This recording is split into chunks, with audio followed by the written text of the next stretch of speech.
Voici la vidéo qui suit dans la série sur l'arithmétique. À quoi ça sert de décomposer des nombres en produits de facteurs premiers à part à avoir une décomposition? Finalement, pour l'instant, ça ne vous sert pas à grand-chose. Première application, on l'avait déjà vu dans la playlist sur les fractions, mais je vous le remontre, ça ne vous fera pas de mal, c'est simplifier une fraction. Quand vous avez une fraction avec deux nombres, donc là je vous ai donné la fraction 75 sur 45. Si vous connaissez par cœur vos tables, c'est super, vous allez pouvoir trouver comment on simplifie 75 sur 15. Là, je vous ai donné des nombres encore relativement petits, mais le jour où vous avez des nombres à 3 chiffres par exemple, voire plus grands, décomposer, ce ne sera plus une option, mais une nécessité. On a déjà décomposé 75 dans la vidéo précédente, donc je vous laisse aller voir si vous ne savez pas du tout comment j'ai fait. Sinon, concentrez-vous là-dessus. Vous avez deux nombres face à vous, le numérateur, le dénominateur. Pour faire une simplification de fraction, on décompose le numérateur et le dénominateur, et on va tout simplement barrer les chiffres redondants. Redondants, ça veut dire qu'ils se répètent, d'accord? Donc, quand je vais regarder la colonne côté diviseur, si j'ai un chiffre ou un nombre identique de chaque côté, j'aurai le droit de le barrer.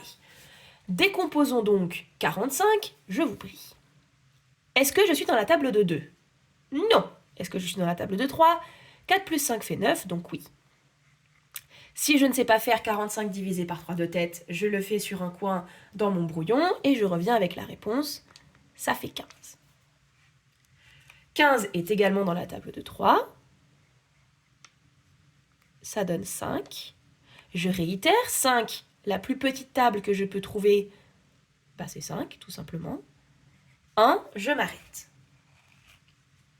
Maintenant, ah là là, c'est incroyable, qu'est-ce que je peux faire de beau? Barrer le 3 ici et barrer un 5. Il me suffit d'écrire ce qu'il reste, donc 5 sur 3. Voici la simplification de cette fraction. Attention, là je vous ai donné une simplification où il y a un seul chiffre qui reste. Supposons qu'il en restait 2. Donc, j'en sais rien, moi je vais faire la même chose, sauf que je vais mettre sur 90 cette fois. Donc je vais décomposer 90, hop. Cette fois-ci je suis dans la table de 2, c'est 2 fois 45, donc je vais juste réécrire la décomposition de 45. Voilà. Donc cette fois-ci, je peux toujours barrer un 3, barrer un 5. Par contre, donc en haut, il va toujours rester que 5.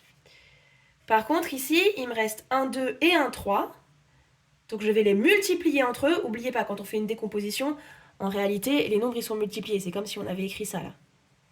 3 fois 5 fois 5. Et ça, c'est 2 fois 3 fois 3 fois 5. C'est comme si vous aviez écrit ça.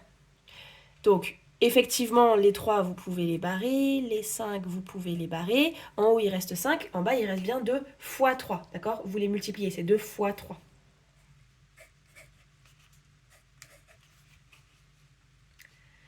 Donc, première application, simplifier une fraction.